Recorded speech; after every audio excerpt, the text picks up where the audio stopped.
That's why that works. You go 3, 2, 1, and then you I go. know. Well, okay. It's called latency. It's called latency, Doug. I hit the go button and then You're embarrassing. YouTube takes its time. So now we're going. Now we're live. Hello, everyone. We're live. And now, from his basement somewhere in Fort Collins, Colorado, it's Stuart, Yoshida, and the OokTown Podcast. And there's an echo from my other computer that I got to turn off. So we're going to start one more time, and it's going to be awesome. I'm embarrassing you in front of the guests. Okay, now, this is the real one, though. And now, from his basement somewhere in Fort Collins, Colorado, it's Stuart, Yoshida, and the OokTown Podcast. Oh, Stuart, Yoshida, and the OokTown Podcast. It is awesome. Oh, aloha, patrons and listeners. This is Stuart Yoshida, host of the OokTown Podcast. That's Doug Brown, my co-host, and the ever creative introduction. So if anyone, the challenge is if anyone can find one that matches, like Doug's introductions, let us know. Like, hey, podcast number 85 is the same as number 90, so whatever. That's the challenge. I don't think we have a duplicate yet. So thank you, Doug. Oh, wow. All right. Okay, so before I bring on my guests, and I have such a great panel of guests today, I do want to give shout outs to my patrons. We have a new patron, Caitlin O'Connor. Right on, Caitlin. Thanks so much for becoming a patron. And next up is Mike Hickman, who is, I guess, a British expat. And thanks for correcting us on how to pronounce Worcestershire. Did you know? So, Doug, now you know how to pronounce, we know how to pronounce Worcestershire. Worcestershire. I think he's in Guelph now, right? I know it's somewhere down in my notes. You're pronouncing Guelph correctly? I don't know. I think so. We had a Guelph native, right? So she would have corrected us. And for being awesome and talking us up on Facebook is Matt Stead, Jim Elliott, Dave Cornett, Mary Agnes Crow, Mandy freaking Harkett, and Rob Mapu. How do you say that, Doug? Any idea? You're breaking up. The Mandy is a huge Molly Lewis fan, by the way. And, is that right? She just said that, like today, out of the blue, I would put out the announcement about this one. She wrote, "I am a huge Molly Lewis fan." I said, "Yes, I am too." Yay! Yeah. So. Okay. All right. Well, let's bring on our guests.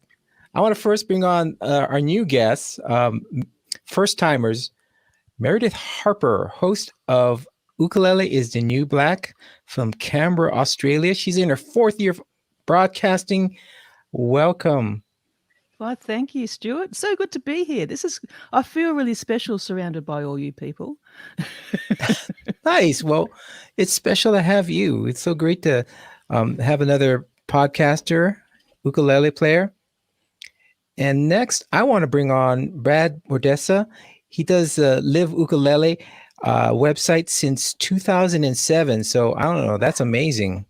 Was that when the internet started? No, but that's awesome. Since 2007, you had that website. He's an ukulele podcaster, performer, and instructor at Institute of Hawaiian Music. So he is a true kama'aina.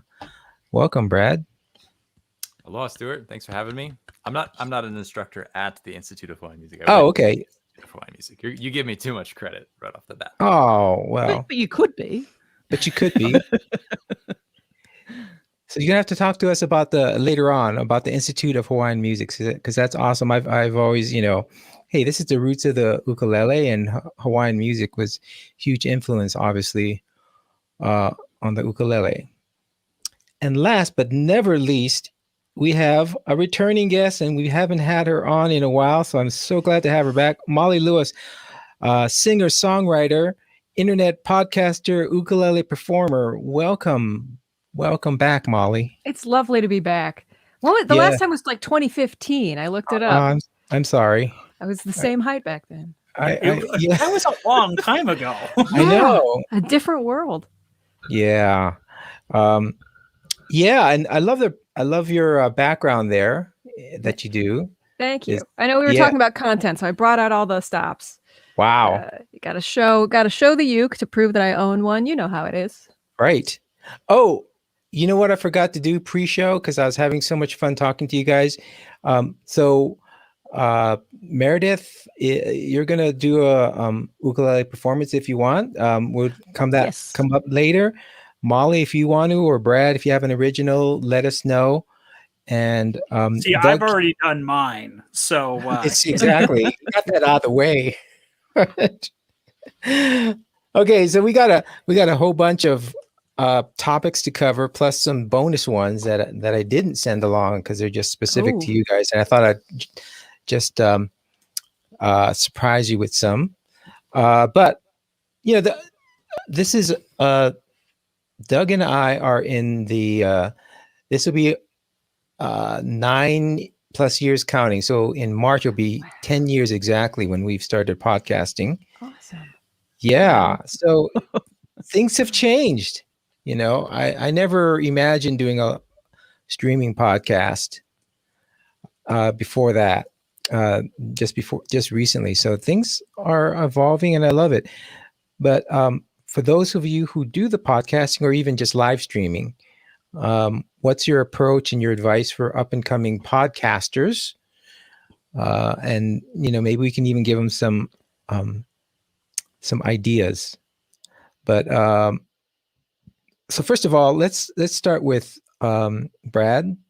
What inspired you to start your podcast? I guess you have one that's instructional. Is that right? The Live Ukulele podcast. Yeah, it's just kind of a grab bag of whatever I find interesting. And I've always been interested in like radio broadcasting and stuff. And when the pandemic set in, I, like a lot of people, took up a couple new hobbies, and podcasting was one of them. I thought it would be something interesting to get into, and I've thought I should be doing it for a lot of years, and this was just kind of the extra time and kick in the pants to really get it off the ground.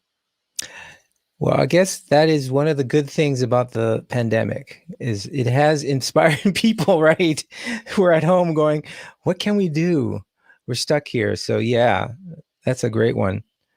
Let's go over to Meredith. You've been doing this for 4 years now. Yeah, well, 3 years. I'm about to start my 4th year, which is pretty exciting. And I've only been playing ukulele for 5 years. So when I started it, wow. I wasn't actually that good.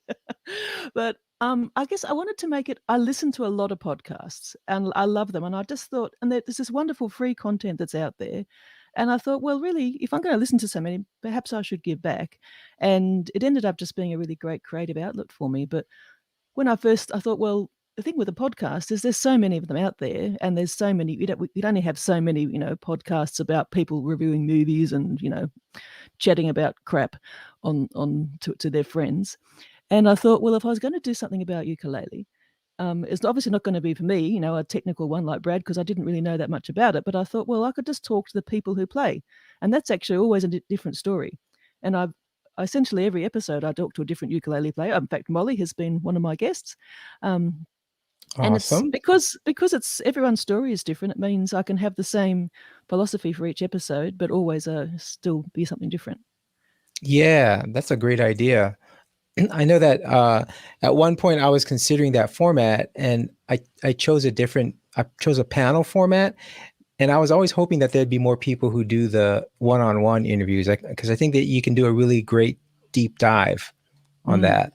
Mm-hmm. Yeah, that's awesome. And over to you, Molly. You've got so many things, so I don't know. I know you don't do a specific ukulele podcast, but you're a OG in terms of the internet. You know what I mean? Thanks. Yeah, That was a compliment.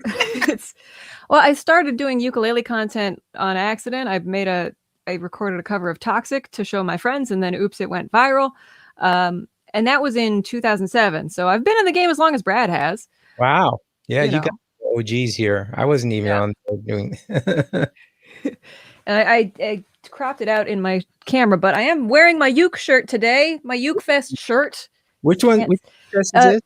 I went to the Strathmore Virtual Uke Fest this year. My first Strathmore, my first virtual fest of any kind.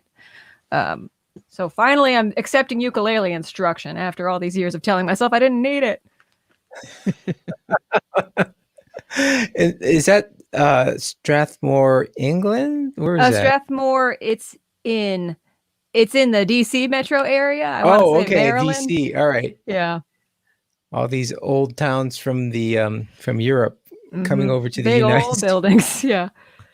Wow. So they had a virtual one. Awesome. And they even did T-shirts. So they sent them out. There was a little cocktail party and stuff, and like a little virtual on a virtual map. It was ukulele players are creative. I know you know this. Yes. See, that is a really cool thing. I really think they did some pioneering stuff during the pandemic.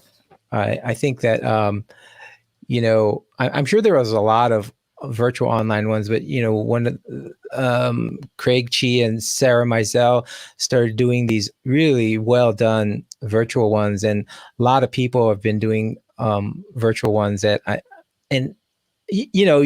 the content has been great in a lot of these things. So that's really great. So, but getting back to your internet content.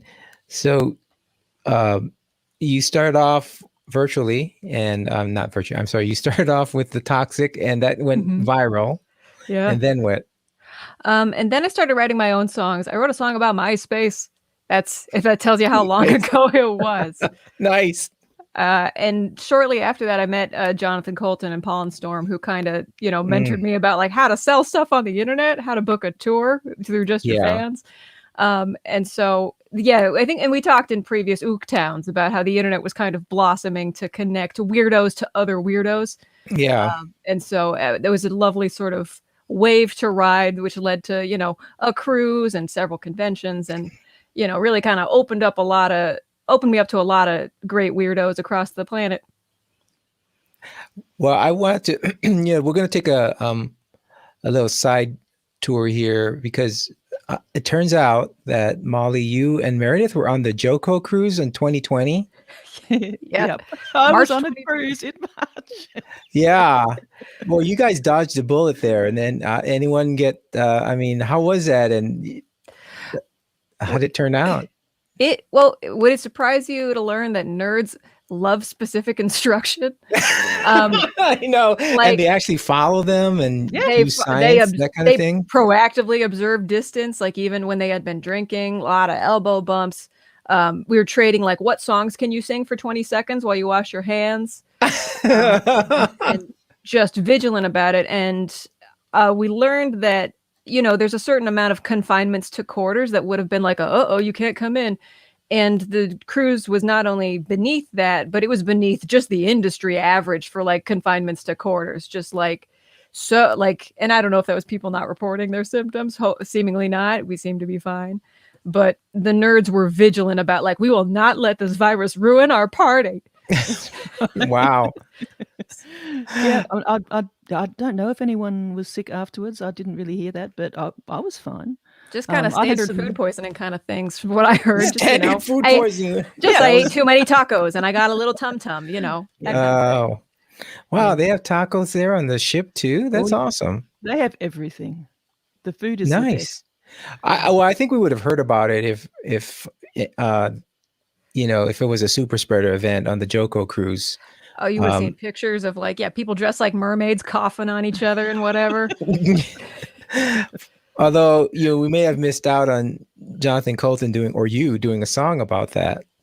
I mean, he did sing Regarding Your Brains, which is pretty close to a pandemic song. So. Oh, is that right? Okay. Yeah. Now, so was it on that cruise that you recorded in the 10th Fast and Furious movie, They'll Go to Space? Yes, I did. Yes. My friend Andrew's new podcast. Brilliant. Absolutely brilliant. And Dave Brown, just want you to know that the link to that will be in the show notes, and you should listen to that because he actually is a fan of the Fast and the Furious, and he would dig it more than anybody. Although I don't think he has seen Cats, so everybody should see Cats. That's not what we're here to talk about, but I just want to throw that out there. Exactly. Yeah. Yes, everybody's info is going to be linked in the description. Doug Brown has already got a big list of links to everybody, and quick 9 degrees of separation. The guy that taught me how to mix audio was the engineer for Da Vinci's Notebook when he was in college. So he knows Paul and Storm. What So, a small world. Yeah, Wow. isn't it though? Isn't it Wow. though? But yeah, Matt Baldwin, he's awesome. All right. Wow. Just Doug, flexing your cred, Doug. Look at I you. know. Throwing things out there. Mhm. Wow, Doug, you're trying to flex on me? That's not right. I'm the host. Well, Brad, have I you got to been- make up for embarrassing you in front of the guests before. Yeah. So That's no. all right. So, Brad, have you been on a cruise or any of these things? I know that Craig and Sarah. Yeah, have you been on one of their cruises? I have not. I've never been on a cruise ship. I learned the other day that cruise ships have customer service desks. Who would have thought? Is that right? Yeah. It's just Wow. a giant hotel on the water, really. Yeah. Yeah. So you have a ship concierge to do your bidding. Mhm. That would be cool. Well, speaking of Craig and Sarah, so this is for Brad. Do you know Craig Chi and Sarah Mizell? Yeah, I taught briefly with them at the Hawaii Island ukulele retreat back in like 2013, 2014. And Oh, cool. I just came in for like a day or two, but they were some of the regular instructors down there, and got to meet them and hang out with them a bit. Nice people. But Absolutely. I haven't crossed paths since then. But I hear they're hosting the ukulele festival this year. Exactly.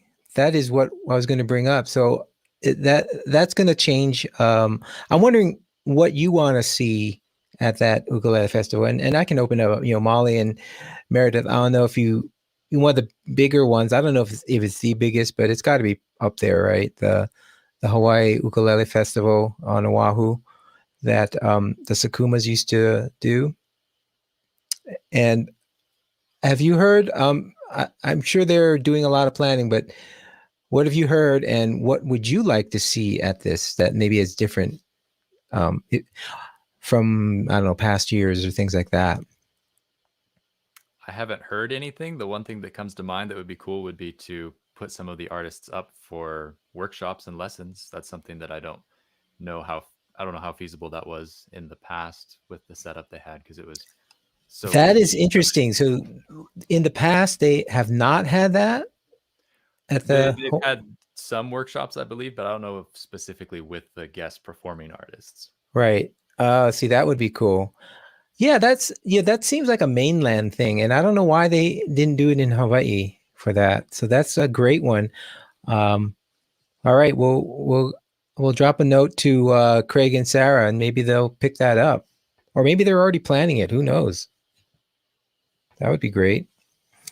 Well, still on the ukulele podcasting, what has been inspiring you lately? And it doesn't have to be ukulele, because I know, Molly, you don't do a specific one, but thinking about what has been, like Brad, you just started doing this during the pandemic.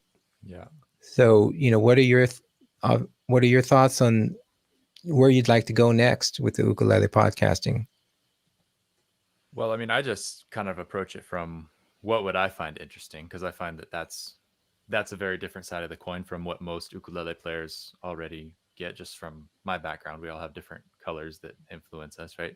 But beyond that, I've been listening to Questlove a lot, actually, at night when I'm just cruising in my room. Just listen to him, and I've appreciated the group atmosphere. So kind of like this, and I was wondering about incorporating that a little bit more into my podcast, and having a little bit more panel and a little bit more personality, because I know I can be kind of dry when I'm just talking to somebody by myself. So bringing in guests and things like that onto your show also. What does Quest? I mean, he's is he a musical director on what, Jimmy Fallon or something? Where do I know that name? Yeah, he's the drummer in the Roots. Ah, okay. And to find out more about him, you can investigate that in the show notes. Nice. And so what does Questlove do on his podcast? it's mainly interviews from all that I've seen. I mean, I haven't been listening for a super long time, but they're fairly long, so it takes me a little bit to get through each episode. But yeah, mainly interviews with heavy hitters in the music industry, and not necessarily just about music or the business, but really just life, which is kind of how I grew up learning Hawaiian music and the ukulele. Yeah. This is a part of life and just part of how we interact as people. So that's where my interest is.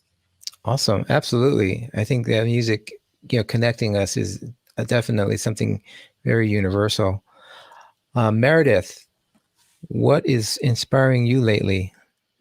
Well, at the risk of making everyone else in the world jealous, in Australia, we've been really lucky with COVID.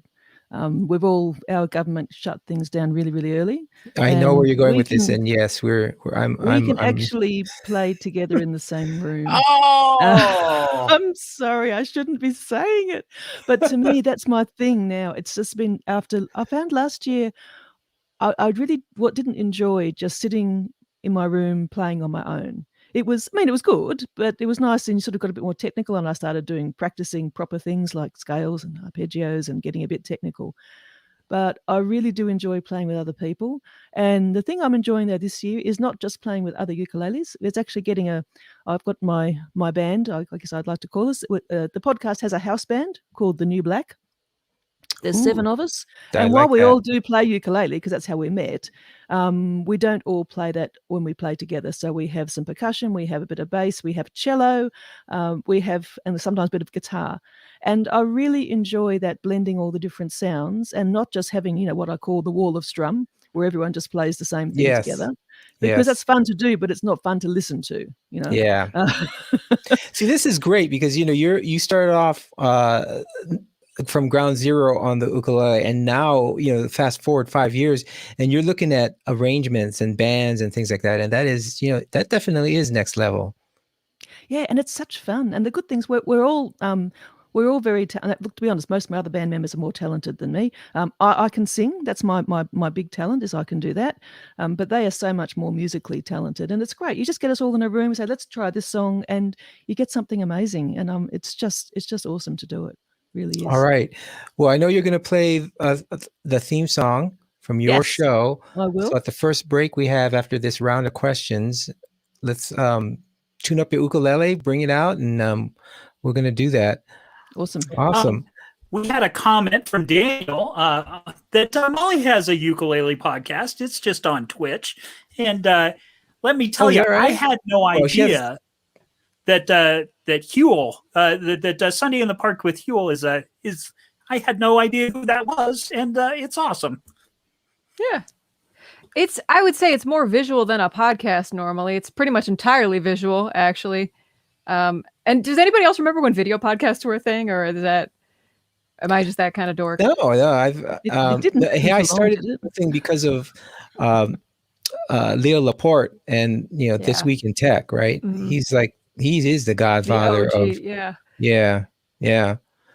so Molly, what's tell us about Twitch too, because see, I'm old. I don't understand this newfangled stuff. So I've been doing this thing every Sunday since about August, because Brad's absolutely right. A lot of people in lockdown, the thing that they had been putting off for who knows how long, they went, well, what else do I have time for? This might as well. And so I found myself sort of homesick for California and sort of wishing I could go outside and wishing I was an extrovert. And so there is this public TV show in California called Visiting with Huel Hauser. He's a presenter who hosted multiple shows. And he's just this kind of foghorn leghorn in a golf shirt who goes into, places where food is made and sort of cultural festivals and people's homes and just asks them loud, obvious questions about the things that they care about. And so it's just, an introvert power fantasy on all fronts. And so I wanted to sort of present him to other people. And, Twitch is a place where foundationally, it's people playing video games for an audience. It's kind of the feeling of being on the couch while your friend plays Super Mario, but it's any video game on the planet. And so I figured, well, I can also annotate something that I don't own and didn't make. And so I have my telelele, my electric tenor ukulele. And I have it plugged into my little pedal chain, and I kind of make little ambient sounds and sometimes little commentary about my experience of California.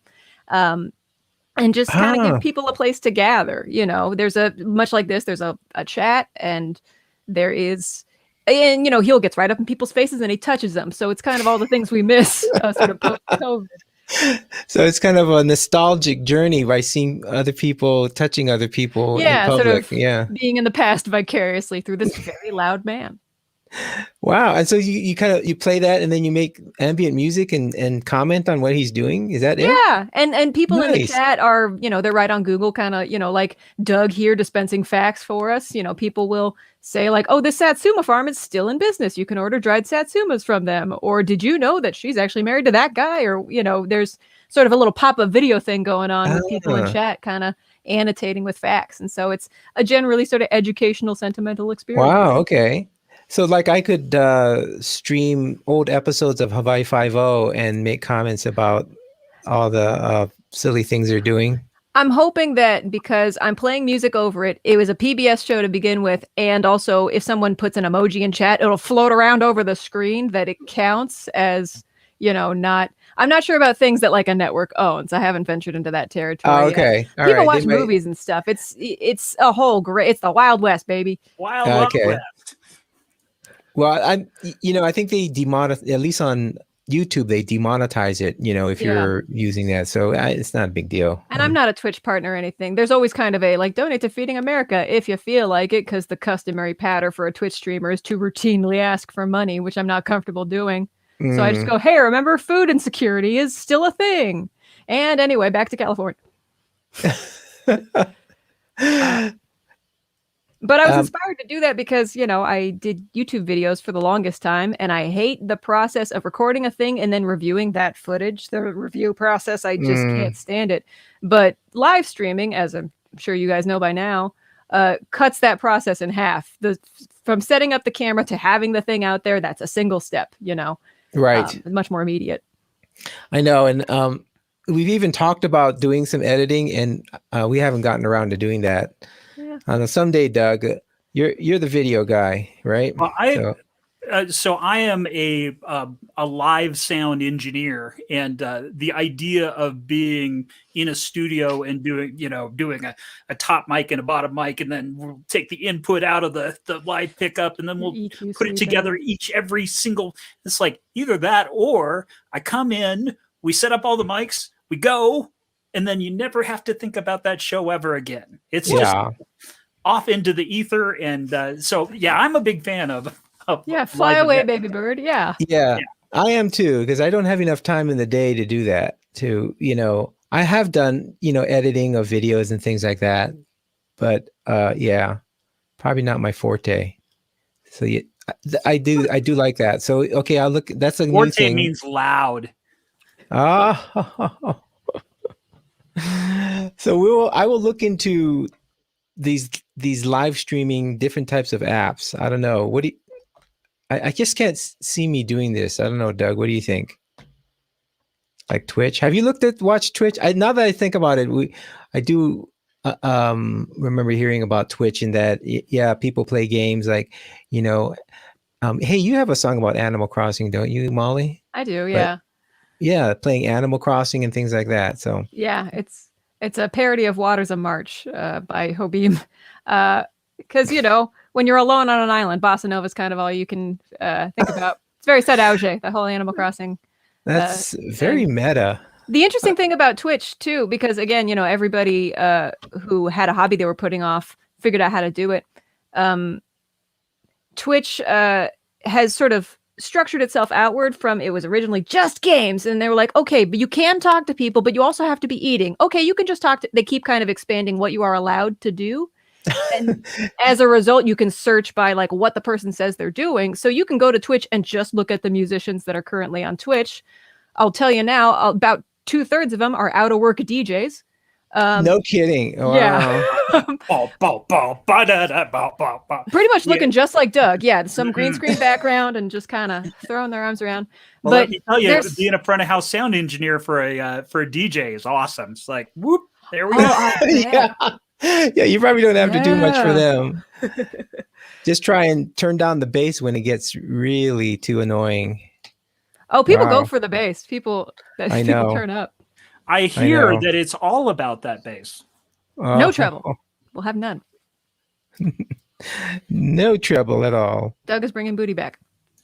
Yeah, where did it go, though? Oh boy. All right. Yeah, as long as you don't bring up robots and time travel and all that kind of dinosaur stuff. No promises.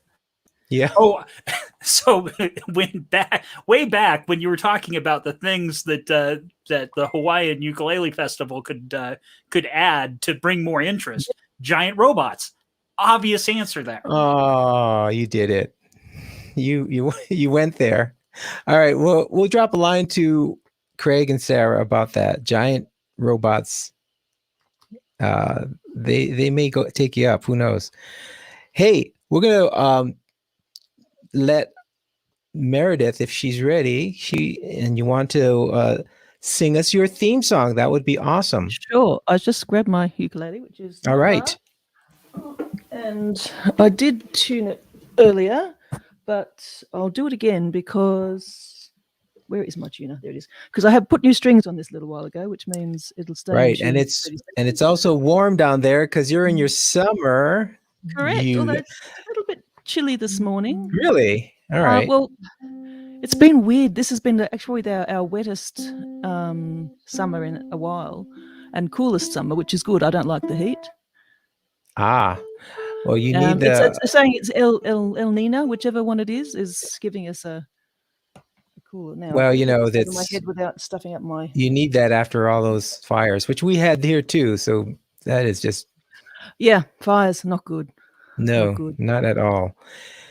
So All you're, right. you're in the summertime. You can do social gatherings. What else are you going to do to make us feel sad? Well, how about I sing you a cheerful song? There you go. Yay! So this is the only song I've ever written. One of the things when I started my podcast, it took me a little bit longer than I expected because I figured, well, I'm going to have a theme tune and I want to write it myself because that way you don't have to worry about, royalties and all those things. Exactly. Now, normally when I play this, if you hear it on the podcast, there's actually 7 of us and there's harmonies and all kinds of things. This is just me, but we'll give it a crack. So it goes like this. I wanted to play an instrument because musicians are so cool and I wanted to be cool, but I found playing an instrument is kind of hard. I tried the harmonica, but I really sucked. I tried the guitar, but my fingers couldn't do it. I was ready to give up. Then I saw a little instrument in the shop. It didn't cost too much, so I gave it a shot. Now I play all the time, and my friends do too, and who knew? Ukulele is the new black. Yeah, it's the new black. Everybody's playing it, 'cause it's the new black. Yay! Ukulele is the new black. Thank you so much for that song.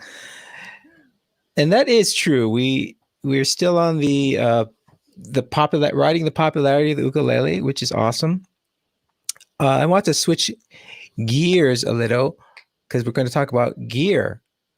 See, I know, Doug, you didn't even do anything. Yeah. Oh man. Oh no, I was laughing uproariously, but my internet paused. Yeah. You couldn't see. You broke up there. Okay. All right. But gear, I think, podcasters, I think are a little intimidated. Now you could go like way to the far end and get all kinds of expensive gear, but I don't think you'd necessarily do that. But why don't we talk about where you started and where you're at right now in your ukulele gear, and we'll go around the horn again and start with Brad. What do you use right now for your ukulele mic, and what did you use before that? Well, for an ukulele mic, I have. I'm sorry, podcasting. Sorry. Mic? And we'll go into that too with ukulele playing. This is my friend's NT1A from Rode that I'm trying out. He's got my SM7, which Oh, for you have my an SM7. Oh, yeah, it wasn't really working for my voice, but I think it's a give and take. I'm still trying to find the right mm. mic, and I'm actually going to trade back today after this and try the SM7 out again now that I've got, you know, 13, 14 episodes under my belt of, farting around with this mic. See if the SM7 will do me better. And so And then that's where you started, is with an SM7. yeah. Wow. All right. Now that's a great mic. The SM7 is a great mic. So is the Rode. I think the Rode is a condenser. Is that right? Yeah. So for those up and coming podcasters, a condenser means it's active, so it has active circuitry to amplify it, and then a dynamic mic, which is the SM. Wait a minute, is it SM7 dynamic or is it a condenser? It's dynamic. Who knows? Yeah, dynamic. Molly, you have an SM7. Is that right? I do, yeah. And I also have the ear trumpet Edwina. I have a stereo pair for mic in the uke. And I love them, but I live on a busy street next to a window, so I can pretty much never use them unless it's the middle of the night. So oh, really? Wow. For general purposes, yeah, the SM7. It picks up the uke way better than I thought it would, given that it's sold as a vocal mic, right? Mm-hmm. Yeah. Okay. So, Brad, you started off with the SM7. What kind of preamp? So I'm getting really nerdy here. What kind of preamp did you use? I had a Focusrite Scarlett 2i4 that I've had since 2013. I've recorded both albums. Yeah. Those are all good. I just recently upgraded to the Claret 2 Pre. Okay. I guess the only thing I would think of then, if the SM7, you could try a compressor on there and maybe some EQ if you want to get maybe bump up the mid range or something. I don't know, but the SM7 seem they're the big thing nowadays. The SM7B, B as in Bravo, the newest one. Is that what you have? Yeah. Oh, Molly, see, you always have the latest. There's a newer one. There's the MV7. Yeah, which is pretty much the same thing, just a little shorter. It's called the MV. I'm pretty sure. Doug, back me up on this if you. Doug's nodding. Okay. But it's very new, like in the last couple months. Wow. So my go-to guy is Ray Ortega. He was raving about the SM7B. I guess he moved to it, but maybe he's going to move to the MV7. I mean, you go into any radio station, and this is they're the standard for a reason. Yeah. Pretty omnipresent. Yeah, cool. So the Rode NT for you, Brad's, you're gonna trade that back, huh? Yeah, I mean it's not mine, and I just want to try the other one again. But you can hear what it sounds like on pretty much all my past episodes, except for maybe the first 2 or 3. Okay. Yeah. I think you can't go wrong with either of them. And again, I think the SM7 is one of the standard industry mics. All right. Well, thanks, Doug. And you're using what mic today? I've got this condenser that came with the little arm that I got. So yeah, it's a VXMBA. It's made on the side of a road, and made on the side of a road. Yeah, it's it's literally the condenser that came with I bought it for the arm, but it actually, for somebody that's not really recording, not a performance guy, it actually does okay. But then I also have it going through a compressor and a gate and EQ, and so I've put some work into it. But yeah, so yeah, it's garbage, but that's okay. For garbage, it sounds all right. I think so. Yeah. Cool. Meredith, what are you using nowadays? Well, this is just an SM58, which I actually bought originally for singing with, and it does the job. I'm perfectly happy with it. But I've had quite a history with choosing what to use, though. When I first decided to start the podcast, which would have been early 2018, there was about a month before I went on my first Joko cruise. Joko cruise comes back in all my stories. And at the time I thought, I need to talk to some people who play. And I thought, there's going to be people who play ukulele on this cruise. But I had no idea all I knew was I wanted to make a podcast. I had no equipment. I had nothing. But I thought, I've got to get some people there so I get some international content. So it's not just me talking to my friends, which of course essentially it was. But so I didn't have anything. I didn't have any money because I just put all my money into this cruise and all my airfares. And so I just put a thing on. There's a Facebook group which that everyone is on before they go on it. And I just said, look, is anyone going to have a mic I can borrow for some podcasting while I'm there?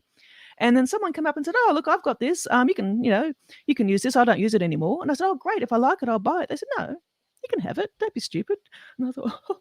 And that was just a Zoom H1. So, I had no idea what to do with it. But yeah, I did 4 interviews with that. I didn't even understand that you had to change levels. I had no idea of any of that. But after that, I got back and realized I needed something better than that. So I got my Zoom for H4n Pro, which I still, and for the first 2 years of my podcast, I always did my interviews in person. I never did anything remotely. And I liked doing it that way because I thought, you get a better feel, and I think you record the instruments better. And I used to take my Zoom, and I had a couple of the SM58, so you can plug them in. And I also got an omnidirectional mic as well, and I've forgotten what the brand is, which is good if you have lots of people. So you can just plug that in and record it. Absolutely. And that was really, really good. But then COVID happened. So that Zoom hasn't been out for quite some time. And now I do everything remotely. And so, so I use this. And I also get my guests to record their audio separately. And you do that. The double ender. That way, well, there's 2 advantages. Yeah, one is that if you record the Zoom audio, especially if they're playing, and I always get them to play a couple of songs, the music sounds terrible. But the other thing, of course, I discovered is I'm a great interrupter. I'm always interrupting my guests when I. If you had the 2 totally separate tracks, you can move them across and make it sound like I didn't interrupt them, which is fantastic. And I can take out where I've gone, I made stupid noises. I can just take that out because they're 2 totally separate tracks without the bleed across them. Right. Hey, I have two questions for you. Number one, how do you like the microphones that are on that the H4n for recording? They pick up a bit too much. They're a bit too sensitive. So you can hear a bus 3 blocks away and it'll pick it up. Wow. Okay, and then but I have used it. The other question is, do you season your 58s? Because all of the 58s that, as I've talked about before, they've all been dunked in beer several nights in a row. And I think it gives you a little bit in the 2K range, that a little boost there. Yeah, with the seasoning. I haven't done it absolutely. yet, but clearly I'll have to. Yeah, I'll do that tonight. Dump them in some beer, no problem.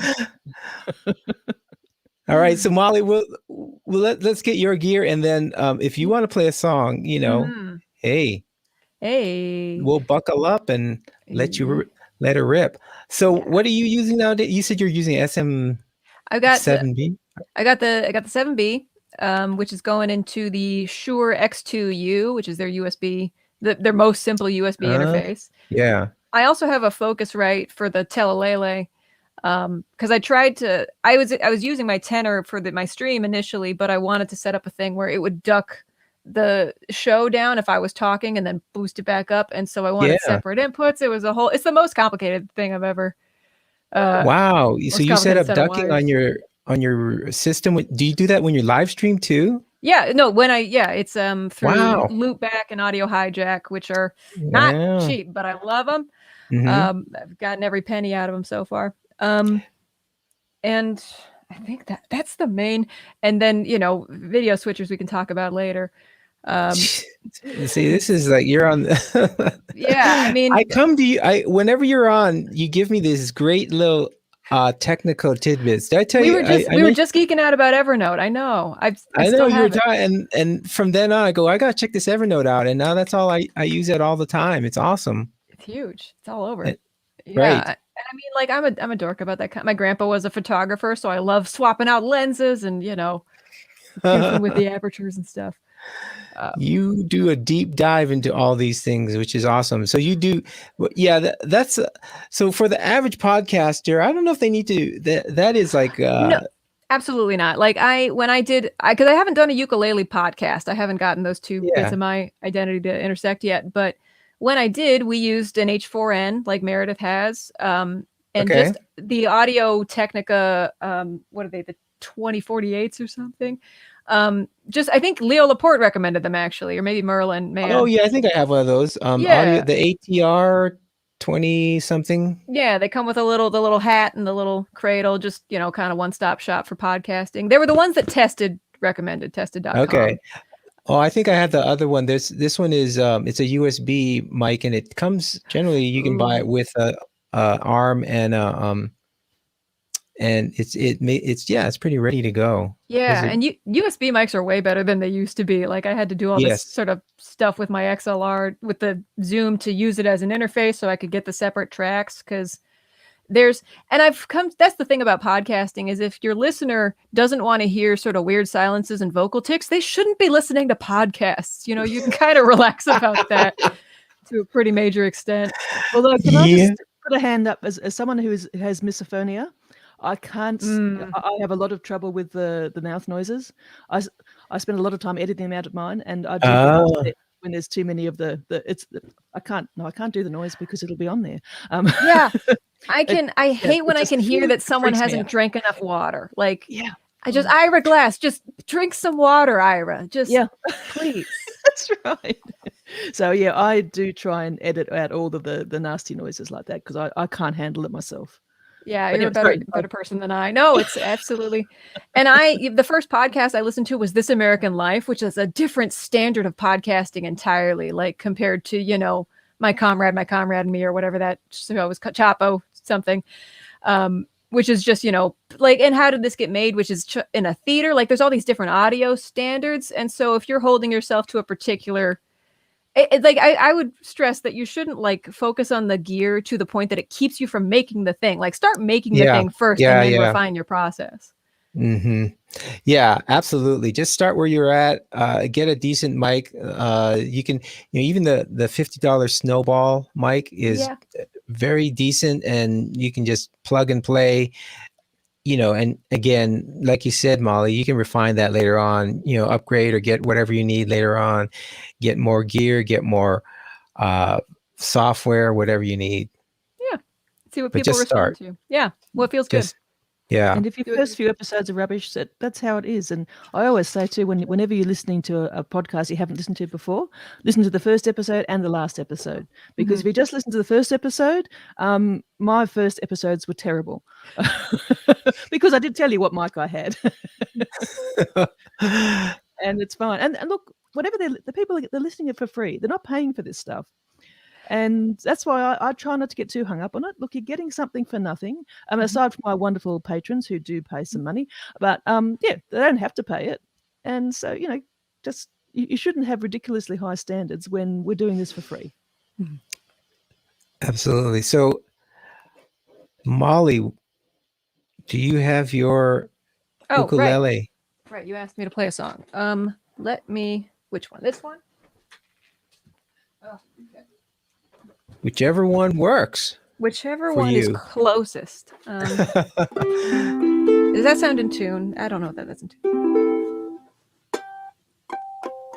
It's good enough. Okay. So this, it's not in the shot. That'll be fine. I brought my camera. I brought my camera too close. Wait. Tell you what, let's do. The flea. Is that the flea? This is the flea. Yeah. My original fluke is upstairs somewhere, but I still have my first uke. You never forget. Wow. And it sits in my windowsill. I forget it's there sometimes. Now, is this the one that original one, like the one you used on your on the Toxic video? No, but I still got that one, and it still has the original strings on it that it came from the music store. Whoa. Those like black ones. Yeah. Because they're so cool looking. I don't want to. I know I could order replacements, but so what I'm gonna play is the MySpace song that I wrote. But in 2019, MySpace died. It got taken out behind the barn and shot. Yeah. And after like a decade of people going, you should update that song. You should write it about Facebook. Which I didn't want to do. I figured if people needed that song, they would just write a parody because I couldn't stop them. But so I wrote an updated version of the MySpace song to reflect the current state of MySpace. I just, I'm going to tune though. I respect you all enough to tune. While she's tuning up, Brad, if you want to do if you have an original you want to do later on too, we'll absolutely. We'll do that. And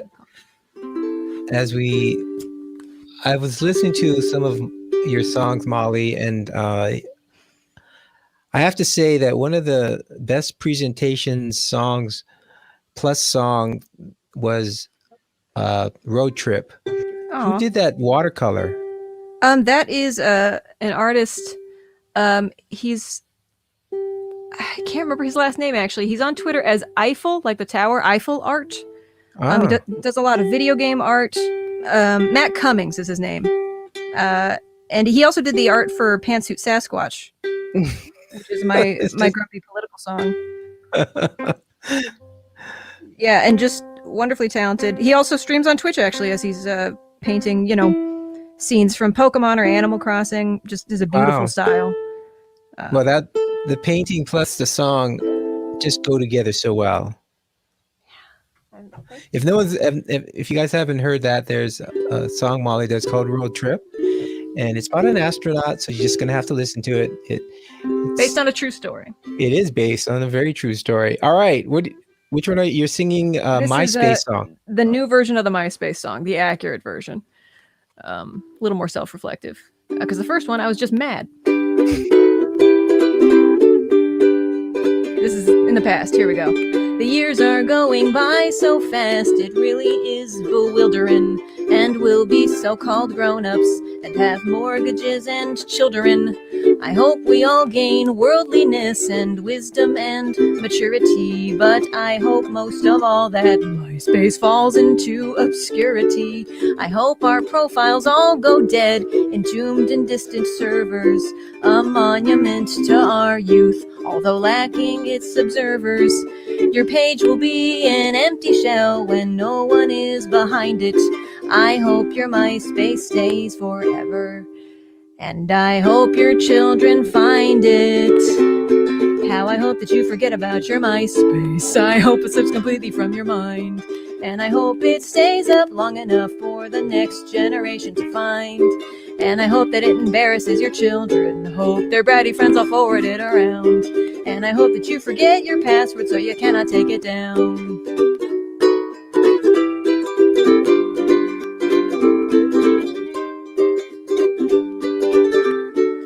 12 years ago I wrote that verse, so prescient and engaging. But when I sing it now, it just reminds me that I'm aging. The world has since moved on, of course, to Facebook and to Twitter. And MySpace was a bygone thing we'd never reconsider. Folks used to get in my DMs, amused and yet conflicted. They could not find their MySpace login, just as I'd predicted. But then in March the story broke of a massive server error. 12 years of MySpace gone, to our immense relief and terror. Turns out we were forgotten by our MySpace. It seems that the problem fixed itself when a dozen years of photos and songs were all whispered off of the shelf. Guess you don't know what you have until it's over, but we didn't know it all would go so fast. So let's bow our heads and pour one out for the destruction of the past.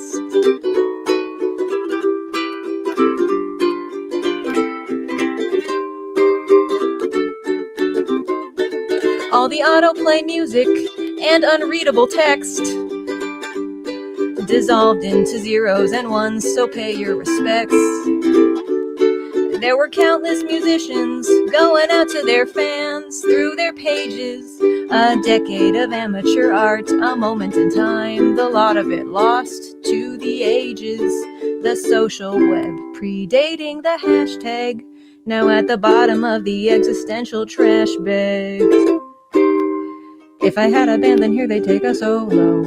But I do not have a band, 'cause the human social contract is something that I still don't understand. I'll reflect upon my solitude, a blessing and a curse. And where the hell is Tom? Is he on Instagram? Oops, we were forgotten by our MySpace. You probably didn't think about it twice. But now that Google's up in all of my data, forgetting can seem kinda nice. So I hope you are forgotten by your Facebook, and I hope your Twitter falls into the sea. And I hope that we forget our password so that we can all be free.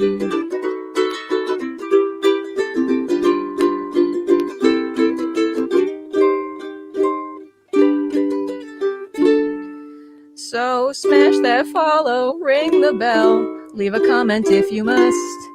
And please think long and hard if there has been a social platform we can trust.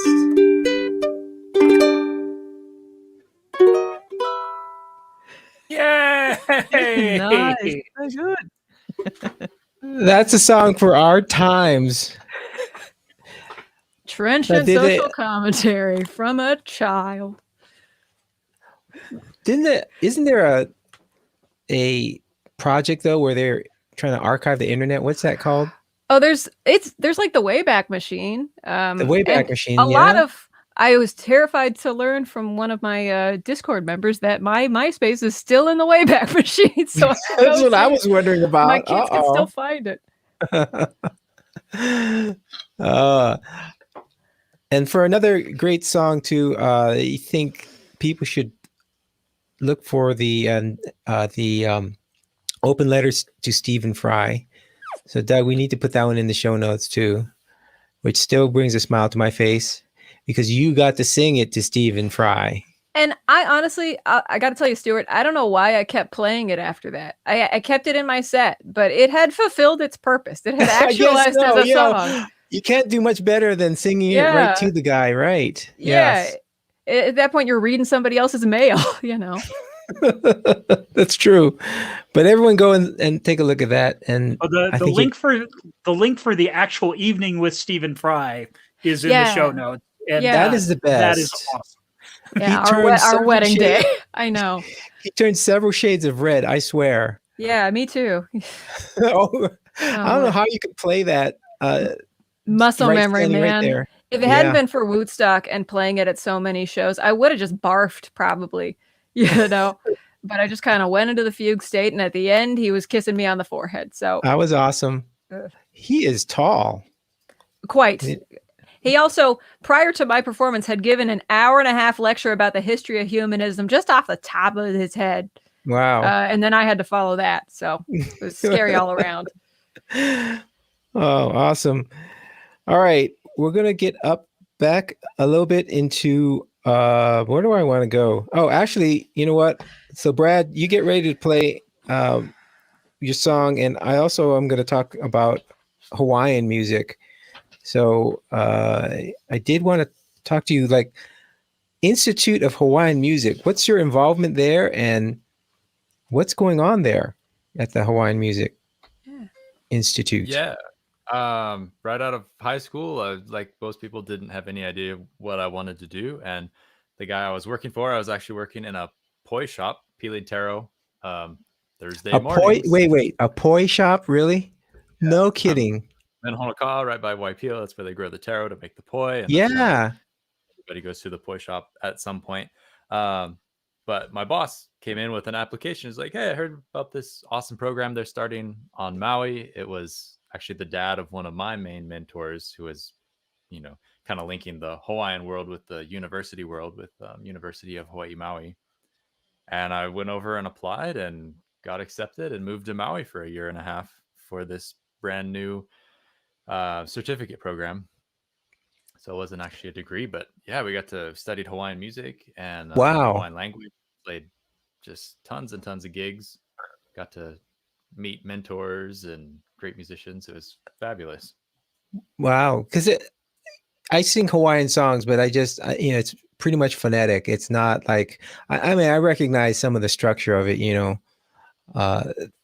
like, Mauka, Makai, that kind of stuff. Right. But yeah, if you could, but studying, you got to study the Hawaiian language and everything. Yeah. We went up to Hawaiian 201 was as far as we needed for our requirements. But yeah, it was fabulous having that extra understanding of the place and the music. So when they're talking about the Hawaiian music, do they talk about the structure and everything? Because I always think it's kind of interesting that how and it's not, of course, the ancient meles, but it's the Hawaiian adaptation of Western music, and then they kind of did this form structure. So what's that about? How did that come about? And when I talk about that, you have a verse. Usually they repeat the verse, and at the very end, they say, "This is my song." My Yeah. I mean, I don't recall the exact details of how that came about, but yeah, with Hawaiian music, it's usually the verse, and then you have the vamp, which kind of breaks it up, and each verse tells part of the story, and at the end, it's like, now we're wrapping up. This is the end of my song, Haina Mai on a Kapana, and off we go. Then you do and you're done. Right. You do the outro. Yay! Well, that's really cool. I'm so glad that you got to do that. As far as the ukulele goes, what do they talk about in the Institute of Hawaiian Music about the ukulele? We didn't get much specific ukulele instruction. I did have a chance to study with Uncle Sheldon Brown, who passed away a number of years ago, of the famous Brown family from Maui. Sheldon Brown. Wait a minute, Doug. Is that part of your lineage? Just briefly, I took a couple lessons with him, but he was like the main ukulele. Oh, we had there. And I was making fun of Doug because his last name is Brown. I'm sure that's a common name. That's Uncle Sheldon. Yeah. He's a little more brown than you, though. So Yeah. For the longest time, I thought Bad Leroy Brown was about one of my relatives too. So I take everybody in. Everybody comes in, and that's the great thing about the Brown family is we're all one big, family. I see. Yes. Very inclusive. Your Uncle Charlie says hi. Actually, my grandfather was named Charles and had a story about meeting Charles Schultz. But he also was very much known for telling tall tales too. So I don't put a lot of faith into that one. Oh, so Brad, what song would you like to sing for us? I was gonna do for us, if you don't mind. It's a little early here to be singing, at least for no worries. Instrumentals are great. Yeah, it's called "The Jig Is Up." It's actually named by my friend Chuck Moore, who built one of my ukuleles, and I recorded it on my LP called "If Only." It's just kind of like my weirdo Hawaiian music background take on like a jig, and I had the song. I like it. I don't have a name for it, and Chuck was like, "Oh, the jig is up." Yeah, something along these lines.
Awesome. Yay. That's like a lilting. I could hear some, the lilting Hawaiian type of rhythm in there. I don't know if you want what you call it. And enchanting. yeah, it's like a Kanaka went to an Irish bar, and played some music. Except That's he doesn't awesome. You can't not tap your foot to that. It's Yeah. you want to get up and dance a little. So if somebody was to go to Bandcamp and look on the If Only album, that would be on that album, correct? Correct. Okay, well then that's right in the show notes there. Great. Very Thanks for handling cool. that. Oh, and everyone should let us know who here has Patreon accounts. Is there Me. Yeah. Okay. So So many. let's go around here. So what's yours, Meredith? Your Patreon? I don't even know what it is.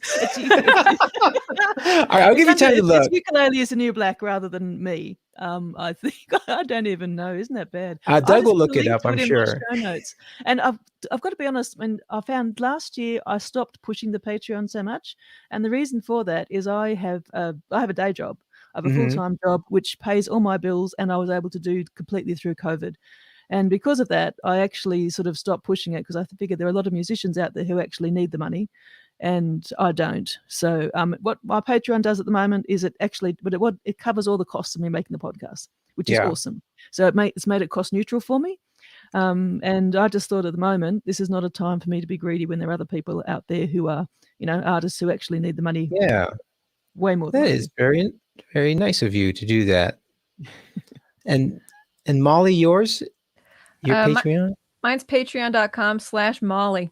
I got in really early and I got /Molly. Yeah, you did. Yeah. That's amazing. In case I change my last name or just decide to go by one name like Cher, I'm covered. There you go. We all know who Molly is. Wow. Hey, Brad, did you say you had one or not? No, sir. I am the odd man out. That's okay. If and ours here for the podcast is patreon.com/OokTown, OOKTOWN. Yeah, support all these great people. And I know that Meredith, you're not necessarily looking for new patrons, but hey, good on That you. doesn't mean I'd say no. I love Yeah. the patrons I have. Please don't leave my The patrons. link is in the show notes, along with the Din Uke is the one that I just started for the Denver Uke community. But as Meredith was saying, the Denver Uke community doesn't really cost that much. So we actually I just took the extra cash and put it all towards the Rocky Mountain Food Bank.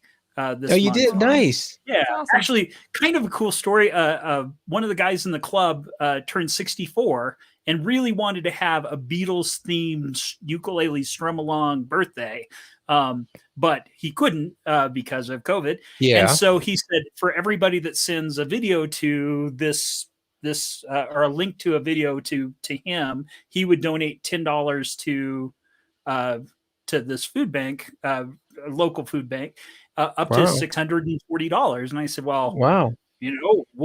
we're going to try and, as a club, match whatever he does. So yeah, it's I don't know how it's all going to shake out, but we've raised some money for a local food bank, and I think that's awesome.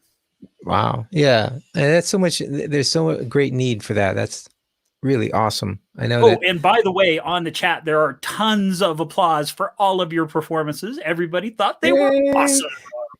And there's Mandy Harquette. Hey, Mandy.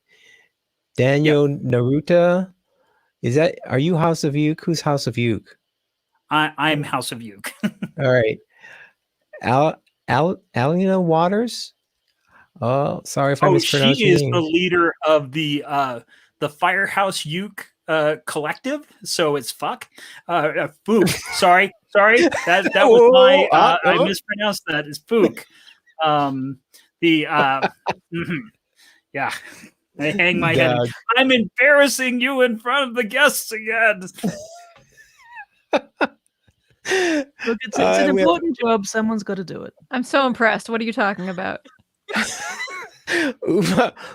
We have Uva on the live stream. Uva. All right. Thanks everyone for listening in here. Okay. Did I have any more? Oh yeah. Hey, Brad, you have to tell me when you watch Finding Ohana. They have, it's pretty funny because it's very authentic. They have what to me looks like some very delicious spam musubi. So it would make Craig Chi proud. And they spoke pidgin. And so what they did also is have captions underneath it to translate what the guy said. It was so funny. I go, I know what he said. Hard edited into the video. Yeah, into the show. You watch it, and it's like when you have when you're watching a foreign language movie, and you have the captions under there for translating what they said. Yeah, that's what they did when these guys were speaking pidgin. It was a crack up. So take a look at that. And for those of you who don't know, pidgin English is this mix of local languages, and it's help me out here, but it's English, but the way they say it is not how you usually hear English spoken. And it's also a mixture of different cultures, because I heard that the pidgin language was developed in plantation because they had all these different workers from different speaking different languages, and this was the only way they could communicate was through this pidgin English, and so you get things like, how come you go no stay?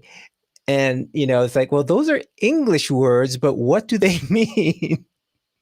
Yeah. So anyway, take a look at it. Take a look at it. You got to tell me what you think. But great movie. So I will recommend if someone's looking for a Netflix movie. This is like a family movie, and based in Hawaii. And yeah, I thought it was pretty good. Okay, let's see. I had some questions specifically for different people. What did I have for Brad? Oh, yeah. How did the live ukulele, Brad? How did that kind of evolve? What did it start off as? Because 2007, that's been around for a while.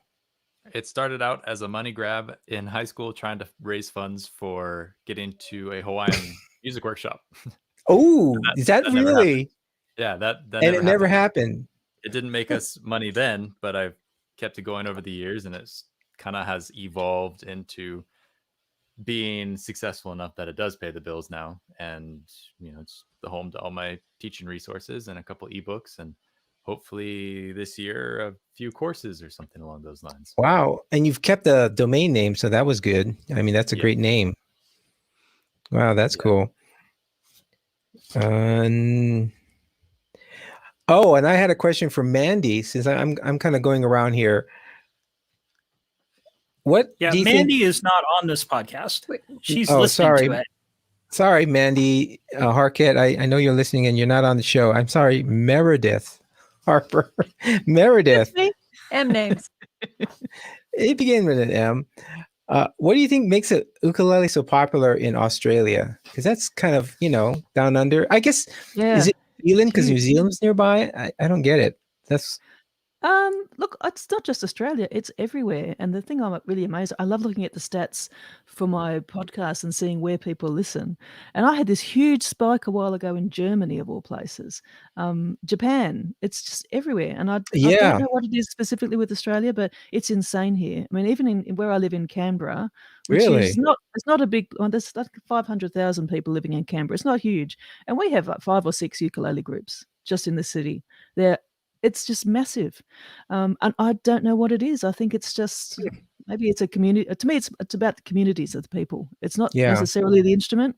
I think it's the fact that it's so accessible. It's really easy to learn it. And you look at the kind of dynamics of a ukulele group, how people get along. That wouldn't happen the same way with a guitar. It's not that same feel. And I don't know why that is. I think ukulele players somehow are just more caring and sharing, and I can't explain why, but I'm glad it's the case. and I am too, and it's just surprising too. And Japan I can kind of see, because they have a love affair with Hawaii. They always they love going to Hawaii. And the weird thing is that the Japanese language is very phonetically very close to the Hawaiian language, so I bet you they have a much easier time speaking Hawaiian than they do English. And Brad, you mentioned that on one of your podcasts I was listening, and Neil Chin was on, and he said that like in the Seattle area, ukulele is pretty big. Is that right? That's And my experience. Yeah, I went up there a couple of years ago and taught some workshops, and basically I could have stayed there for a month just doing ukulele clubs and touring, really? touring around. Yeah, it was just big time demand from their scene. Wow. Actually, when I was in Seattle year before last, I think, yeah, I was invited along to a ukulele group, and that was the first time I'd ever had someone ask my autograph or my photo with them. Wow. And I thought, oh, suddenly I'm famous. But they were so good. They bought me dinner. It was just, I felt like a rock star. It was amazing. They were lovely, lovely people. Yeah. Yeah, my And local music shop remodeled to expand their ukulele section recently because I'm in Seattle. And I was surprised to learn a lot of the players in the Ukulele Melee on the Joko cruise are in the Seattle area. no, Yeah. really. What is it about Seattle then that's a magnet for ukuleles? It's actually because I went to college up here, and I guess if you live on the islands, the flight to LA and the flight to Washington are the same length. They're kind of the shorter flights you can get to the mainland, and so a lot of kids go to college in California or Washington from Hawaii, and so there's a big like at UW they have a whole like luau. They do the thing with the pig, it's a full blown thing. So there is a big pocket of Hawaiian culture in Washington State. That makes sense. Yeah, my sister actually went to UW also. It is very popular for kids from Hawaii. Wow. My wife went to University of Puget Sound. No kidding! For her undergrad. Yeah. Hack, chop, chop. Me too. Yay! I can tell you that the Portland Ukulele Wednesdays is I host that club sometimes too, and I know in Portland there's a pretty good ukulele scene as well. So yeah, I think it is kind of everywhere. Yeah. A couple summers ago, I played a ukulele festival in the Czech Republic, and there was the other performers there were basically on a summer circuit of European ukulele festivals, and they said the sort of the demographics of the groups is so different depending on what country you're in. Like in Germany, it's a lot of pensioners and families, and in Poland, for some reason, it's a lot of teens. Like the uke is big with the children. Yeah, but there's sort of a character to an openness across the board, but it's sort of trended among different groups depending on what country you're in. Wow. I always think that the ukulele has a lot of appeal, and it seems that the youth they don't necessarily gather for ukulele festivals, but I guess in the Czech Republic they do, or in Poland, I guess, is where all the Polish teens play in their ukes. Wow, that is interesting. I know a lot of kids. Oh, yeah, this is where I wanted to go too with Brad. Like the state of the ukulele, it's in Hawaii. It's so different than on the mainland, right? The ukulele clubs. It's not really, it's mainly for people from the mainland that have ukulele clubs in Hawaii, and it's not necessarily, in Hawaii. Instead, we have kanikapilas, which is different. It's not ukulele based. It's just, hey, let's get together and jam on the weekends. And so first of all, what is the state of the ukulele in Hawaii, is especially among kids, but in general? What would you say, Brad?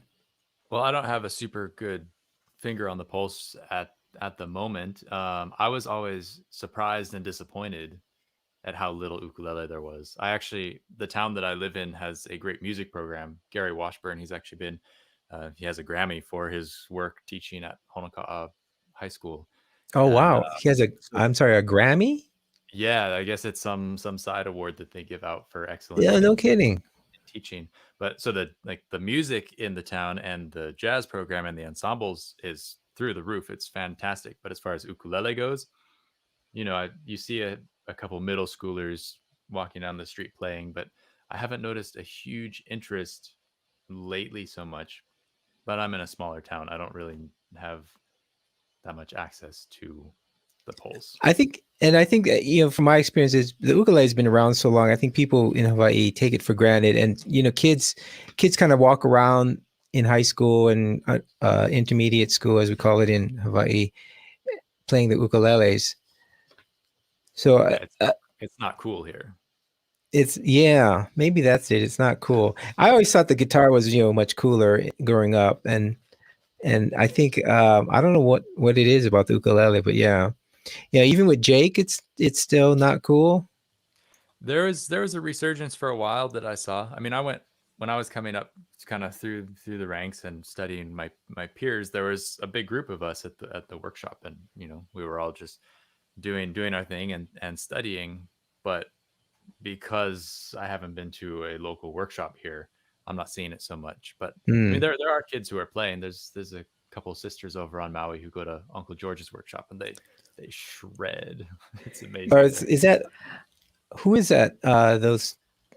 Who is that duo? Is it Honoka'a and someone? They're like they're young, like 6 and 9 or something. Oh, they're, wow! They're like just getting started, but they're like the bright future of the ukulele here. So there are people playing, but it's definitely not as prolific as you'd expect or hope. I wonder if it's. Go ahead, Molly. Oh, I just wonder if on Hawaii it's less cool because like it's the instrument that your grandpa might play. Like if there's a longer tradition of ukulele. Whereas like I picked it up from guitar because it wasn't cool because nobody knew what it. People still think it's a violin when I take it through airports and stuff, or when I went through airports and stuff. It's taken for granted here for sure. Yeah, the saturation maybe. Mm-hmm. I can tell you with people with the last name of Brown in Hawaii, it's still very, very popular. I didn't know you did that survey, Doug. That's awesome. Did a quick survey of all of my relatives in Hawaii, and they all said that. Daniel on the stream says he feels I'm seeing an increase of uke performers on YouTube. Huh? I don't know. Is there? It's kind of gone up and down, It's hard to tell because the algorithms. Like I see a lot of ukulele on my TikTok, but that's TikTok. It's designed to show you. That's just kind of what it does. But like, on the Joko cruise that Meredith and I have been on, it's always an eye opener for people when you go, here's how you play C. Look, it's one finger. Let's play A7th. Look, it's one. You could have a hook for your hand and you could play these 3 chords. 4, C7th, There's once somebody puts their hands on it, they go, oh, I can play the songs that I like. I don't have to, build calluses for a year. I don't have to, the immediacy of it. Yeah. It makes music sort of applicable. It's not just a thing that I consume. It's a thing that I can do. Yeah, I think is really something that's enticing for people to really bring them in is, I can play it. If you spend a day, you could start playing songs or even less. It doesn't even take a day to learn it. And there's always the lime and the coconut song. That's what I always start with people with. It's just to see one finger, one place, and you can just that's it go, all the way through. A real song. I'm like, who are you going to say whether or not this is a real song? If you like it, it's a real song, and you just keep going. Yeah. I was actually busking with a friend of mine. She plays cello. We do a little cello ukulele duo thing. And there were these kids came up and they said, is that a real song? And I thought, I don't know how to answer that question. No, they liked it. You mean like a real song as in, what do they mean? I think they meant, is it an actual song that, that someone else has recorded and we're covering? I think that's what they meant. But it was just an oddest question. I didn't know how to answer. Of course it's real. Yeah, I was like, wait a minute. It's a figment of your imagination. It's as real. I'm as real as it gets. You heard it in a dream. Nothing's happening. Okay, Molly, what is the tech stuff that you're using? Sorry, I'm skipping around, but before the show ends, I need to get tech advice from you. Last time I heard you really like the iPad and the pen or pencil. Yeah, Apple Pencil. I do. Yeah, I mean, to what application? Like, I don't know. Just you're my tech guru. I don't know why you just come up with these things and go, wow, that's a great idea. I'm going to try that out. I mean, yeah, I've been using the pencil with the iPad that's actually great for like when you're trying to show someone a ukulele thing over, Zoom or Discord or whatever. It's just you draw out the little chart and go put your fingers here. Do you draw it on the iPad and you show it, or how does that work? I download a picture of some blank chord charts and then just kind of draw little dots on it. Because if I hadn't, I'm noticing like since the cruise, I was going to be a teacher if this ukulele viral thing hadn't happened, and now they're starting to kind of blend. Because on the cruise, it's not like I'm nowhere near as sort of prolific or clear as Brad, for example, but I will stand on a table and go, here's E minor. Okay, move it over. That's B7th. You can play Estival Constantinople now. You're welcome. And then I run and hide. I actually have some videos of that, of you doing that. And we started, it was great last year. We started everyone with a warm-up of Baby Shark. Yeah.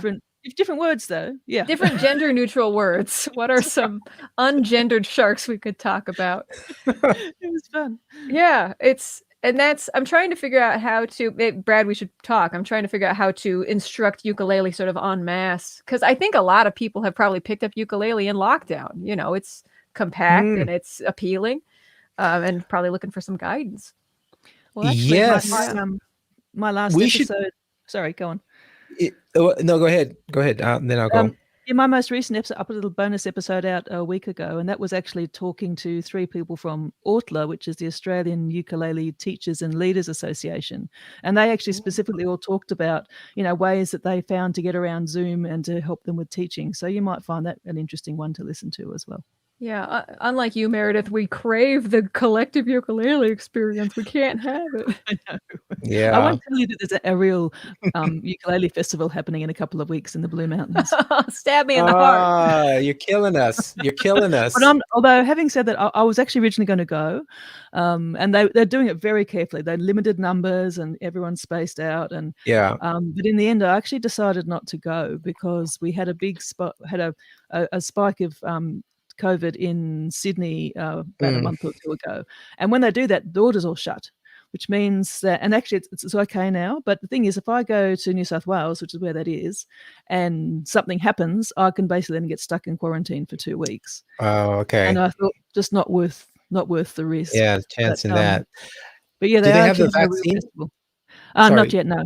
Oh, really? Okay. We're going to probably start rolling it out around the end of February is our plan. Okay, good. Well, I hope everyone gets their shot soon over there. I'll be in line. Trust me. So, Molly, you're using your iPad with the pencil? On occasion. And in terms of tech, I'm trying to figure out kind of what is the best venue for a uke jam. Because the Strathmore thing was conducted entirely on Zoom, and that was very cool. There's all the kids are using Discord now, which is, sort of a group messaging, and there's video calling. And you can sort of set, here are the teachers and here are the students. You can kind of have permissions. And it also, it makes me feel very old, I got to be honest.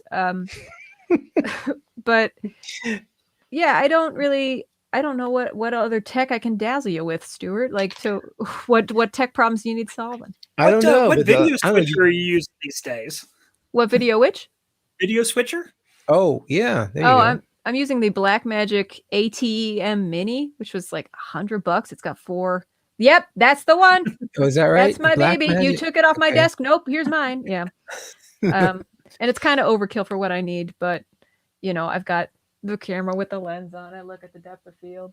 What camera are you using? That's a Blackmagic as well.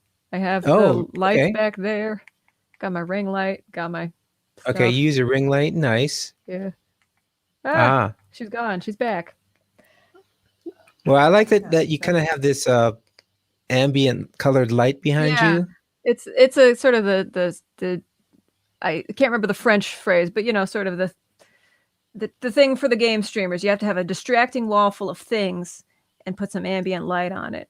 Otherwise, they won't know you're doing it out of your home, and then you'll look like one of those corporate game streamers. I don't know. I'm making up everything that I'm saying. Just talking about everybody is. Or you do what Doug does, and you put a Monet behind you. Excuse me, that's a Seurat. Yes, Oh, I'm sorry. See, there. That's what I'm talking about. The one with the Molly is the fount of knowledge. I tell the story about when Molly was on and she was more prepared than I was. It was like, oh my God, well, why don't you take over the show, Molly? And I'll just sit back. It's not like I'm sitting next to a font of all the written information in the world or anything. Yeah, that's my gig. Yes. Okay, let's see. What else did I have? Okay. Yeah. So you guys can all jump in. I'll start with Meredith though. Who would you like to bring on your show? Who do you think we should? Oh, now my ultimate guest, and I'll give you a hint. Molly will get this hint. Hang on. The one I would like the most is Rebecca Sugar. Rebecca? This is my Steven Universe. I painted this. She's the creator of Steven Universe on Cartoon Network, and she wrote the songs herself and is a ukulelist. Really? Yeah. Yeah. The main character plays a ukulele. Wow. It looks just like that one, my painted one. And she is my absolute bucket list guest. I did send her a message once, and she didn't reply. I'm hoping one day she will. But apart from the fact that I think she's amazing, the other reason I'd love to have her on is my daughter hates ukulele. Anything to do with it, she will not listen to my podcast, but she loves Steven Universe. And she said, okay, if you get Rebecca Sugar on, I'll listen to that episode. Oh, there you go. So send that out to the universe. Who knows? I find usually if I mention someone 3 times on the show, they appear. I don't know how. I think that's how Molly got on the show. I mentioned her at least 3 times, and then she appeared on the show. This is my 3rd appearance, so you've used them all up, I think. I'm all out of. I'm all out of requests. Oh, that's cool. Brad, who would you like to bring on your show? Off the top of my head, I know Chuck Moore won't come on my show, so he's like my wish. If I could have a wish, he's Chuck cool. Moore. And who is Chuck? He's the ukulele builder who, very well known builder who put together my main instrument. Oh, you should. That would be perfect. I've asked him though. He said no. We're tight, so he would. Oh, okay. So you know him pretty well. He's just shy because I can't think of him anymore. But Aaron Kime kind of took over. Actually, he went off on his own. But you know the ukulele I'm talking about. Doug, help me out. Oh yeah, My Moi. And the founder of My Moi was on the show, and he was just great because he talks about tone woods and how he builds it and puts it together and so forth. If you do want a builder, actually, do you know Aaron Kime? He is. I don't know. Oh, you should talk to him. He's a great performer. First of all, he and his wife, the Quiet American, and he was one of the luthiers at My Moi ukuleles, and then he went off on his own, and now he's building his own. I think it's the Sprout line he's going to build now. Doug, if you have a chance, look him up, and so he's really knowledgeable. He was doing frets once while he was on the show, so in the background you could hear this boink boink or something. I don't know what he was doing with the frets, but he was working while he was doing the podcast. Perfect. Well, I have had the makers of my main uke is my Koaloha, which I love. Oh, and yes. When I was in Hawaii year before last, I did an interview with Alan and Paul from Koaloha Ukulele, and I bought this while I was there. It was there. I went in there thinking, I knew I was going to Hawaii. Obviously, I was going to buy a ukulele, and I knew I wanted a tenor. I wanted a low G. I wanted to have a pickup. I wanted all this stuff, and I went in there, and they don't have a lot in the showroom, but I could see one, and I thought, oh, and I pulled that one down, and I started playing it, and then that guy came over and said, "Do you want to plug it in?" I said, "Oh my God, it's already got a pickup." Oh, and wow! So it had actually been set up for someone else who cancelled the order, and it was set up exactly how I wanted it. And I sat there for half an hour and played it. And I said, "You can't have it back. It's mine." And I had to do all kinds of things with luggage because I'd actually brought my other ukulele with me. Yeah. To get them both home. I actually bought another suitcase and put my old one in that because I'd run out of hard cases for this one. So they gave me this in a soft case. So I put my old one in that soft case, put it inside a big suitcase, wrapped all my clothes around it, and then put this one in the hard case. It was insane, but I got it home. It's the most beautiful thing ever. So, I do love them on the podcast too. It was great. I love those koaloas also. Yeah, they have a really lively sound, especially for koa. It seems like just where they do the bracing and the wood and everything like that. Yeah, I don't know what it is. I just played it, and it just thought, no, this is mine. It was like it was there for you. It Really was. And my yeah. listeners are probably so sick of hearing me bang on about koaloha in every episode, but They're a good brand. I've they are got a a great koala. band, and people must think that they're sponsoring me. They're not, but I just say nice things because I like my ukulele. Molly, what ukuleles do you have? In my immediate field of vision, I've got the Flea. There's a Blackbird Clara. That is some kala that I got on vacation because I realized I didn't have a baritone anymore. The Risa Telelele is in there. What else is in there? My Maya Moes. Got a 6-string and a soprano concert. Oh, you have a 6-string too. Wow. Yeah, Okay. it was a surprise. It was a gift from my partner. And I was like, you got me a custom instrument without telling me. And so that was a whole thing. But yeah, it plays beautifully. Zebra wood. And then also behind my head, next to the baritone, is we call it the blue ukulele. In 2017 on the Joko cruise, it was the first year they could charter the entire ship rather than just a little section of our otherwise normal cruise. Yeah. So they gave everybody a ukulele, like just a plastic. No kidding. Yeah, and they're surprisingly playable, I gotta say. And so that was the year. How many people? Meredith, were you there that year in 2017? No, 20 you were the year after that. I missed out. We summoned you. It just blows my mind that the Joko cruise can book a whole ship. That is, not a very big ship, but yeah, they can. So it was 1,400 ewes. Yeah. Wow, that's still yeah. Brad, what do you got in your collection?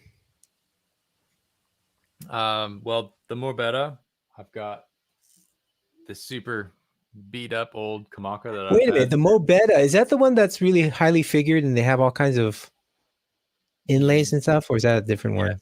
Not mine, but yeah, he does okay. the script work. The inlays are just out of control. Cool. And what else? I'm sorry. This Kamaka, it's all worn out. I put all my practice time in on this, and then I got a Blackbird Farallon that I got because I was tired of having outside gigs in the rain and worrying about other instruments. That's been good, and a couple other just random little ones that I never play. Why? That's very cool. You know, they should. Did you ever try the waterproof one? What's that one, Doug? What's it? The Waterman? Yes, the Waterman. I have a Waterman in my bathtub. In your bathtub? Yeah, it's see-through, like Wonder Woman's, Yeah. What color is yours, Doug? You got one of those and put little sparkly lights inside it. Yes. Well, that would be cool. In 2020, I actually bought a travel ukulele, which is insane because I didn't travel. But I got the Enya, which is really nice. Oh, she's beautiful. Yeah, and she's also got pickup and got it's got inbuilt harmony and reverb on it. Oh, really? There's built-in harmony? Yeah. And it comes in an orange case. Orange cap, and it comes with an orange capo. It's just amazing. How can your daughter not think that's cool? Come on, that's the coolest thing. It is. It's amazing. I love it, and it actually sounds really good. It's probably not tuned, but yeah, it sounds fun. Wow. Fun. All right, now you guys can help me out. Here's a question: who do you think we should bring on in 2021 as we near the 10th anniversary of the OokTown Podcast? Who should we bring on the show?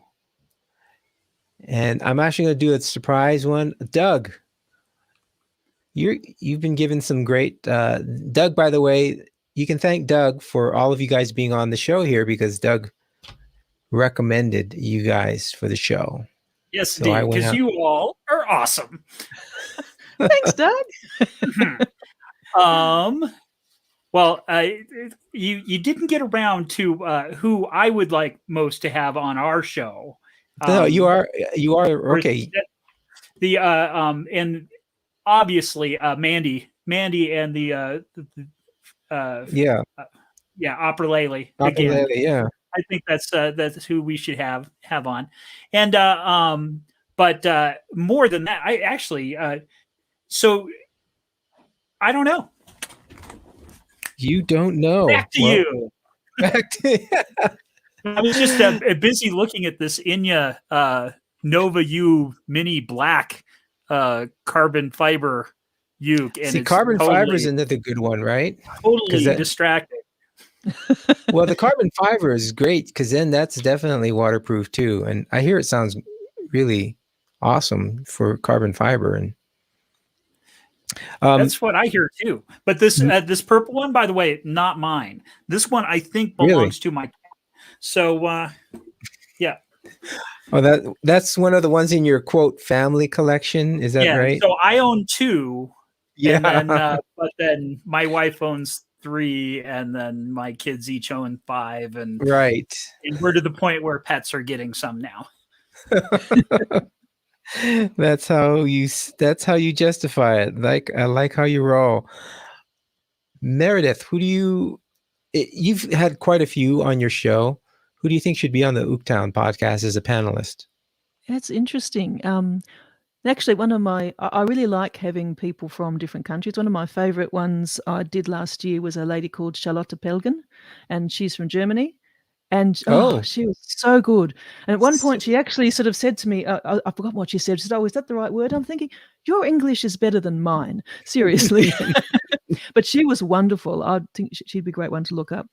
And one of my other favorite guests I had last year was Sam Brown. So Sam Brown is in the singer Sam Brown, not really known for ukulele. So she did the song Stop, which is, "You gotta stop before you tear me all apart," if you know that one. No, it was big in the 80s. It was big in the 80s. Okay. Her father's Joe Brown, famous for guitar and also playing ukulele. At the concert for George Harrison, he played ukulele. Yeah. Oh, wow. But so she was an amazing singer. She used to sing with Pink Floyd, all kinds of things. But she actually lost her singing voice. She can't sing anymore. And so she started playing ukulele. And she runs all these ukulele groups over in the UK. She's English. And the best thing, and I was such a fangirl because I just thought, oh my God, I can't believe Sam Brown said yes. And I did ask her, and she played something for me, and I said, "Oh, where did you get the ukulele? Sorry, tell me about your ukulele," which is what I usually ask. And she said, "Oh yeah, I think it's a Kamaka." She said, "It was given to me by my father, and it was given to him by George Harrison."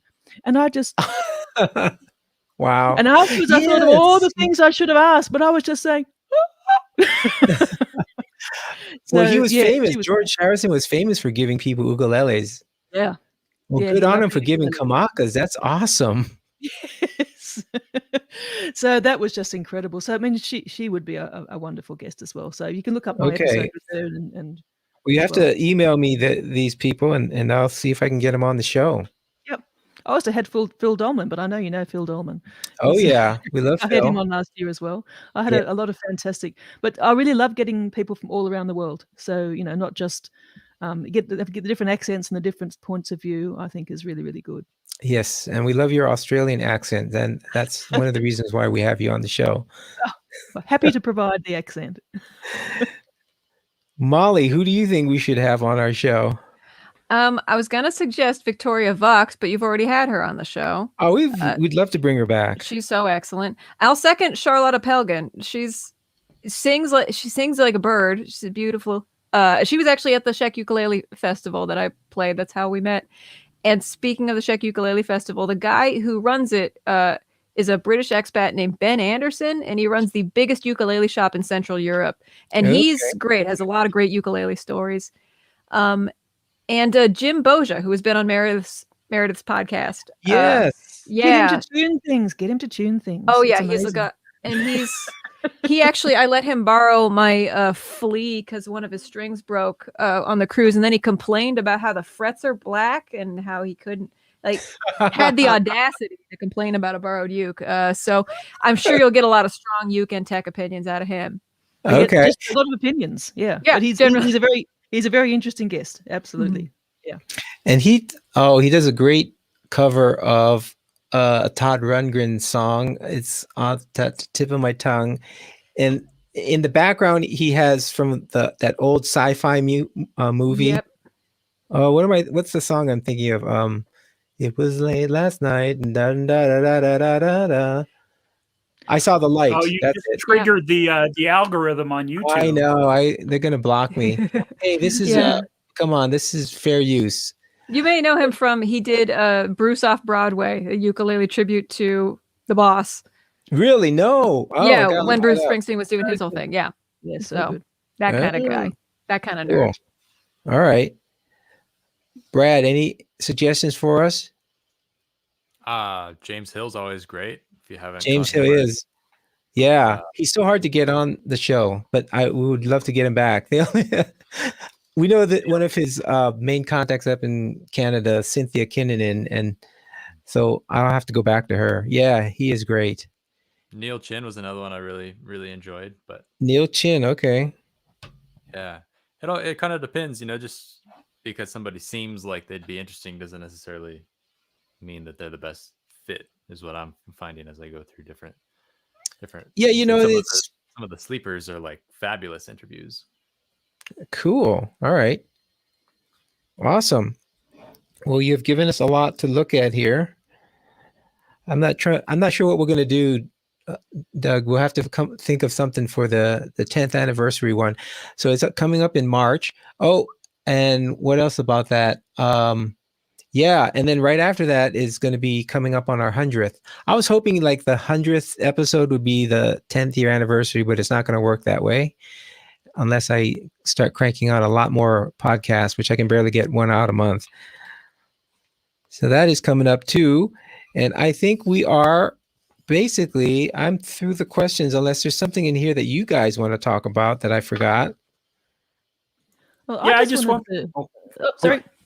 Me first. I wanted to just plug Brad's podcast, which I only listened to yesterday because I didn't know he had a podcast, and it's really good.